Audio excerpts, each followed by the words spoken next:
Olá, eu sou Josivaldo Félix e agora nós vamos para o nosso quadro de entretenimento do nosso programa Falcon News. E a nossa primeira notícia de entretenimento é o novo single de Ed Sheeran com Justin Bieber. Havia já uma especulação de que ambos os cantores iriam fazer uma parceria. Eles haviam postado na rede social Instagram fotos no mesmo estúdio, com o mesmo fundo, a foto, na mesma posição. E nessa sexta-feira saiu o novo single deles. Eles já tinham colaborado, assim, de uma maneira, Ed Sheeran escrevendo a letra e Justin Bieber no vocal, mas dessa vez os dois num vocal. E você pode aproveitar a nova música dele chamada I Don't Care, que já está disponível em todas as plataformas digitais. E falando de filmes, uma coisa boa que vai estrear agora, estreou essa semana, é Cemitério Maldito, do rei do terror Stephen King. Esse filme é um remake de um filme de 1989. Então, assim, muita gente ainda tá sabendo ou não, porque remake as pessoas já ficam um pouco de pé atrás, mas vai estrear um filme. Eu digo que é um de terror, mas, assim, na verdade é mais um suspense, mas Stephen King, né? Ele já vai lançar também agora, daqui a pouco, o It 2, que também é dele. Então, as produções dele dos livros e dos filmes estão todos 100% aí. Tanto que já lançou também um que não deu certo, foi o Torre Negra, que muita gente, ninguém assistiu praticamente, também não foi muito bom, mas It foi um sucesso. Então vamos ver se esse vai ser um sucesso também, né? Como é um remake, as pessoas ainda estão meio com o pé atrás, mas vamos assistir. E falando em música, a cantora Miley Cyrus acaba de anunciar sua volta, o seu novo single que sairá no dia 30/5. A cantora já havia postado nas redes sociais, né? Houve, assim, um vazamento de vídeos dela na rede social com seu esposo ouvindo talvez, single novo dela com o nome de Bad Karma. Os fãs foram à loucura e a cantora, nesta quinta-feira, ontem, anunciou que vai lançar o seu próximo single de nome ainda desconhecido, dia 30/5, e postou alguns stories escrito She's is coming, dizendo que ela estava voltando, e os fãs apostam que seja numa vibe, ao contrário do country, numa vibe que os fãs sempre gostaram de ouvir na voz dela, que é o pop. E também temos o filme do Hellboy, que é um novo, é um reboot, não tem nada com os dois últimos do Benício Del Toro. A crítica já detonou, falando que está muito fraco. Quem são os principais, como o Hellboy, é o xerife lá do Stranger Things e a Mila Jovovich, que é a menina do Resident Evil. Pois é, esse filme, assim, é um remake, né? Mas pelo trailer já via que não chamava muito, porque é pra ficar um negócio bem de terror, porque ele veio do inferno e tudo mais, é um demônio, mas ficou uma coisa muito comédia. Então, assim, as críticas que falaram, dizendo que os personagens são rasos e que os efeitos não estão, assim, lá, essas coisas, e que a história em si é fraca. Olha que falaram que adaptaram muita coisa dos quadrinhos, né? Porque Hellboy veio de uns quadrinhos, mas ficou bem fraco e, assim, foi 9% de aprovação. Então, mas quem já viu o trailer já imaginava. Agora eu crio a polêmica aqui.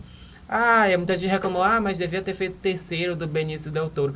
Gente, o do Benício Del Toro também não foi tudo isso. Por exemplo, do Benício Del Toro foi assim, vamos dizer, mais ou menos. É lindo visualmente, realmente. Isso é lindo visualmente. Eles criou um mundo lá, foi muito legal. Mas a história também dos dois primeiros, muito fraca. O primeiro, ele lutava contra um polvo gigante no final, um demônio gigante lá, muito chato. O segundo foi um pouco mais legalzinho, mais fraco. Então, assim, a linha do Hellboy, pra mim, eu acho que deviam fazer uma série com uma pegada de 18 anos, Sim, adaptando algum arco dele, porque, assim, filme até agora, lançou 3, a gente viu que todos são mais ou menos.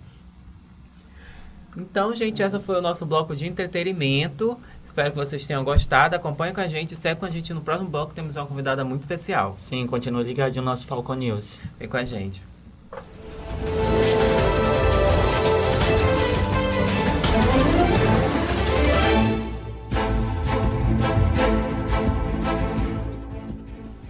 Gente, agora é o nosso quadro de entrevista. Estamos aqui com uma convidada muito especial, Dona Socorro Maia, que é estudante do 7º período aqui da casa, é empresária e trabalha há 20 anos no ramo de comunicação. Bem-vinda. Seja bem-vinda. Obrigada, é uma honra estar aqui na Falcon News. ao lado do Lucas, do Josivaldo. E vamos para um bate-papo aqui. Ah, vamos que vamos. Dona Socorro, a senhora ganhou, o artigo dela foi premiado, ela ganhou no Congresso de Jornalismo da UFAM como um artigo dela. E assim, a primeira pergunta é sobre o que é o seu artigo? Então, meu artigo é sobre a crise no sistema de transporte coletivo de Manaus a partir da imprensa, né? Esse artigo ele foi desenvolvido dentro de um critério de seleção junto com o meu coordenador Carlos Fábio, e é um tema que me incomoda há muito tempo. Então, foi uma coisa que surgiu realmente de um trabalho de pesquisa. Nós estamos pesquisando desde junho do ano passado, e nesse período que ele participou também do PICT de 2018, é um trabalho que a gente já vem desenvolvendo durante esse período, e fomos fazendo as adaptações para cada evento que vinha ocorrendo no decorrer desse período também.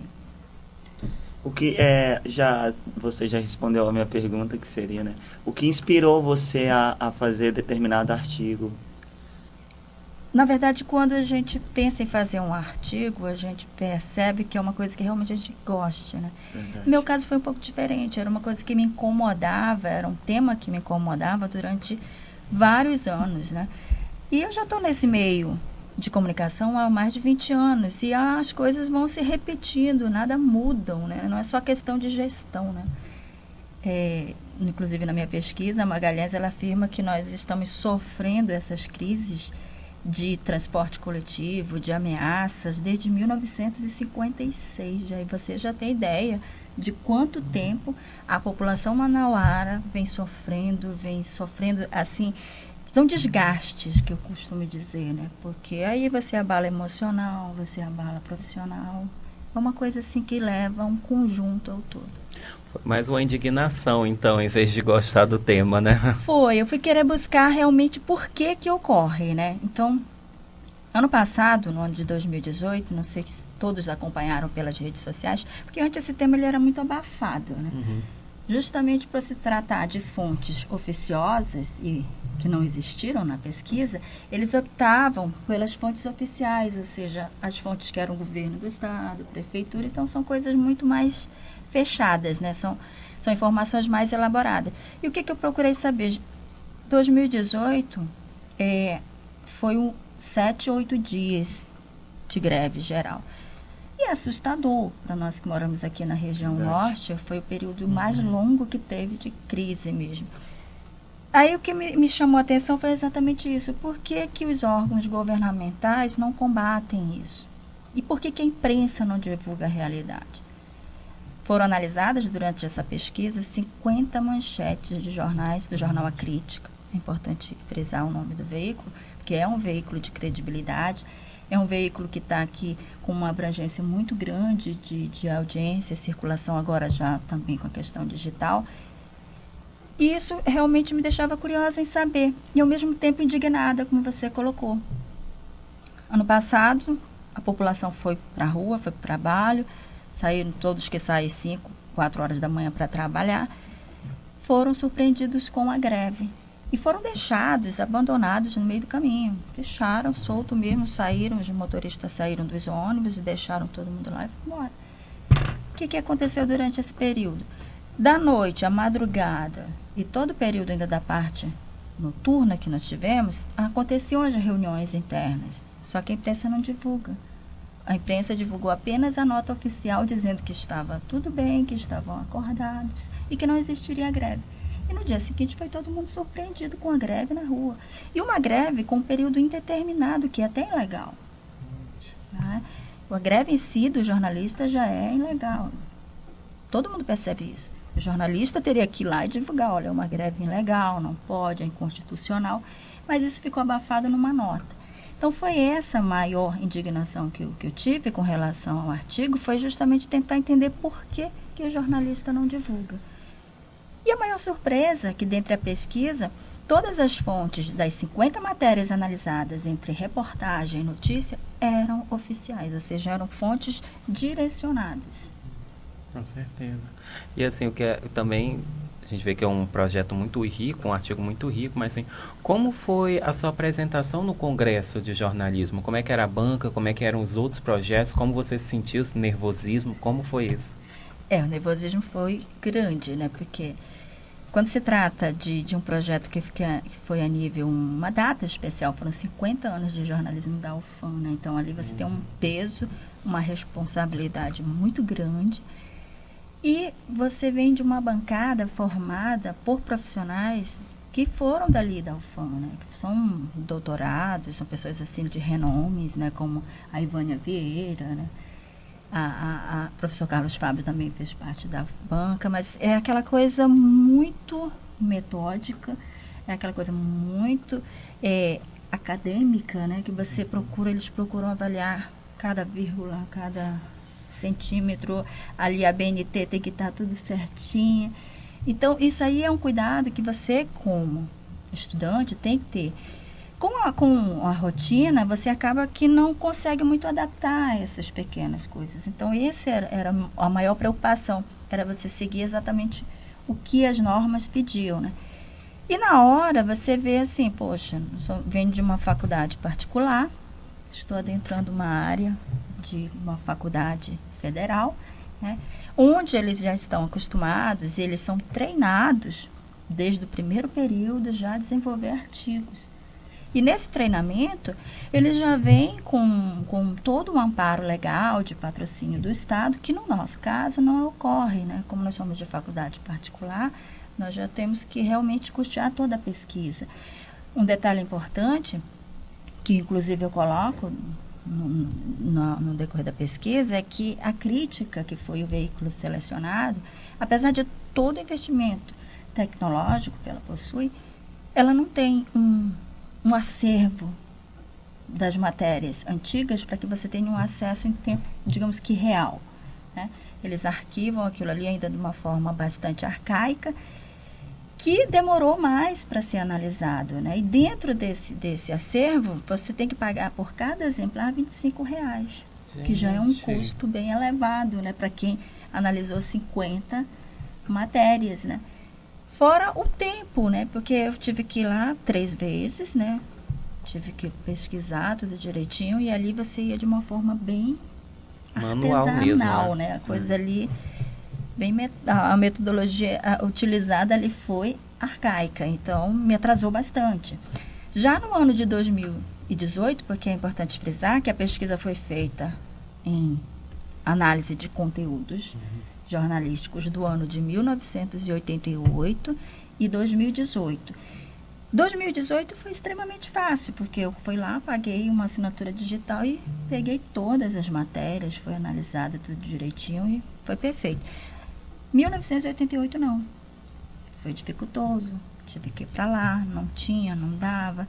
Às vezes a moça responsável pelo arquivo não ia, aí eu perdi uma viagem, entendeu? Então, foram cuidados assim que foram bem complicados durante o desenvolvimento. Quando a gente percebe que todo esse trabalho tem custo, né, eu acho assim que a gente fica meio que na desvantagem com relação aos artigos que são apresentados pelos órgãos, a universidade em si federal, né? E lá eles têm um apoio maior, né? Porque eles têm um grupo ali de pessoas que são formadas que elas brigam todos os dias por aqueles artigos, né? Eu, particularmente, tive o prazer de ter o Carlos Fábio, que é um professor que veio da UFAM, que tem toda essa metodologia, né? Então, ele ficou ali direto. Nós viemos em dezembro, plena semana de Natal, nós já estávamos trabalhando no projeto. Trabalhamos no projeto em janeiro. Trabalhando no projeto em fevereiro, ou seja, nós não tínhamos férias. Foi direto. Como era um trabalho que, eu confesso a você que chegou um momento que eu queria desistir das 50, né? Aí eu falei, vamos fazer 25? Ele falou, não, vamos fazer 50. E eu olhava, tá bom, então vamos. Aí quando chegou 30, vamos parar nas 30? Não, vamos até as 50 e pronto, entendeu? Então isso aí me motivou muito. É importante você ter um coordenador assim, né? Que você esteja lá, e, olha, não é legal isso aqui, vai por ali, entendeu? Já te disse que não vai dar certo aqui, então cuidado com a palavra. isso aqui não está legal, vamos substituir por isso. Então, realmente orientou, teve né? um trabalho muito especial de orientação que eu não tinha ainda tido por nenhum professor, entendeu? Isso aí foi uma coisa realmente muito inovadora. E a bancada lá era uma bancada, assim, fantástica, né? Que você não tem, você chega ali meio que, pronto, eu vou ser metralhada, né? Mas pra gente é uma honra, né? Tem um trabalho avaliado por eles. As orientações, muitas das orientações eu já fui adaptando para os outros projetos, foram todas realmente aproveitadas. E o interesse maior aqui, na hora que você está recebendo uma análise, não é receber como crítica, mas para você receber como um aprendizado, para você ir melhorando cada vez mais o teu artigo. Como foi o seu artigo da Feira Científica da Marta Falcão e qual a importância dessa Feira Científica para você? Então, esse artigo ele foi legal porque nós fizemos algumas adaptações, como ele já tinha ido primeiro, que o próprio da UFAM, né? Aí nós fizemos uma adaptação, apresentamos um vídeo, né? Foi bem bacana, foi bem editado. E aí eu fazia essa comparação, que eu acho que foi uma coisa bem legal na hora da abertura, as pessoas já saberem mais ou menos a justificativa do meu projeto. Isso que eu falei para vocês, eu consegui sintetizar num vídeo de mais ou menos 1 minuto. E o legal é que você vê o impacto nas pessoas, logo Sim. no início. Antes mesmo de você começar a falar do artigo, né? Você vê o vídeo e aí, o que é isso, né? Então, tipo assim, gente, já é impactante o vídeo. E aí, no momento que eu começo a apresentar o vídeo, eu já vou olhando no semblante das pessoas, né? O quanto elas estão assustadas. E aí, quando você faz, no momento que você faz a virada de 1988 e 2018, você percebe que a coisa praticamente não mudou. E o interessante é que até as imagens de lá eram um pouco PB, né? Porque o impresso da época era em preto e branco. E você só vê que muda colorido para o PP. Mas a situação continua A situação mesmo. continua mesmo, entendeu? O legal que eu achei na mostra foi que você já vem com mais responsabilidade. Você vem naquela responsabilidade que você já passou pela UFAM e você já pegou uma análise de lá e que você melhora. Então, esse é o objetivo de você colocar o artigo em diversos eventos, porque você vai pegando as experiências dos outros professores e vai adaptando. Que é bacana, né? Fantástico. E assim, eu acho que a gente como estudante, todo mundo que está nos assistindo também, a gente quer saber por onde começar. Eu quero fazer um artigo, porque assim, nesse pouco tempo você fez 2, um premiado e um aqui também, a Marta Falcão, que vai ser premiado. Então assim, a gente aqui está perguntando como iniciar, você já tem que pensar um tema, você tem que falar com o professor, como, assim, do básico. Dicas para fazer um bom artigo. Um bom né? artigo, do básico mesmo, começando do zero. Olha, primeira coisa é você gostar do tema que você vai fazer, porque você vai ficar com ele, assim, um bom tempo, mais de 1 ano. Se você for fazer iniciação científica, é mais de 1 ano, é 1 ano e meio, se eu não me engano. Você gostar daquele tema. Segundo, você escolher um professor que também já tenha passado pelaquela situação. Professor conceituado naquela área, porque ele pode te orientar muito. Que foi o caso do meu professor, que também ele já atendia na área do transporte urbano, né? Então, o transporte coletivo para ele já era um tema que ele dominava. Sim. Então, ali é um passo muito importante você conseguir um professor que também já tenha experiência. A terceira dica que eu falo é você ler muito, muito mesmo. E aí é você se jogar em cima daquele projeto. Você não vai se amparar só num autor. Eu trabalhei com mais de 8 autores. Fora os autores, eu trabalhei em teses, eu trabalhei em projetos, em dissertações. Aí eu fui para artigos publicados também. Então, tem uma vasta bibliografia, né? Sendo que quando você lê aqueles artigos que já foram publicados do teu tema, você não vai fazer Ctrl+C, Ctrl+V, não é isso. Você vai pegar e comparar aquilo tudo. Aí você vai ver que existem diferenças. O legal no meu artigo é que eu consegui confrontar autores, né? Por exemplo, eu vinha com Pena, que dizia isso. No entanto, já vinha com outro autor, entendeu? Lages não diz isso. Lages diz que é assim, entendeu? Porém, Beltrão já diz que já falou isso. Então, é legal você brincar com o autor. E na hora da apresentação, uma dica que eu dou é que é importante, que os próprios professores avaliam muito, é você não deixar o autor somente para você falar na bibliografia. Procura conversar com o autor dentro do tema, né? Você vai introduzindo os autores dentro de cada tema que você vai falando. É como se você estivesse ali conversando com ele e ele te passando as dicas de como é que você vai percorrer o teu artigo todo. Então assim, a gente só agradece porque foi uma entrevista muito rica, porque ensinou muita gente e vamos escrever um artigo. Agora estou eu tenho com certeza vontade. que quem está assistindo, que tinha dúvida de como fazer um bom artigo, ou até curiosidades mesmo sobre o seu artigo, tirou Legal. todas as dúvidas. Muito obrigado pela sua participação. Muito obrigado, conosco. nosso povo. Obrigada pela oportunidade, né, de eu poder passar para vocês essa experiência. E lembrando que esse artigo também vai para o Intercom agora, em Parintins, em 2019. E a ideia é tentar conseguir já chegar no Intercom nacional, né? Fantástico. Então, assim, mais uma vez, nosso Socorro, muito obrigado. E, gente, aqui encerra o nosso bloco de entrevistas e com essa entrevista muito rica. Então, gente, obrigado por acompanhar a gente.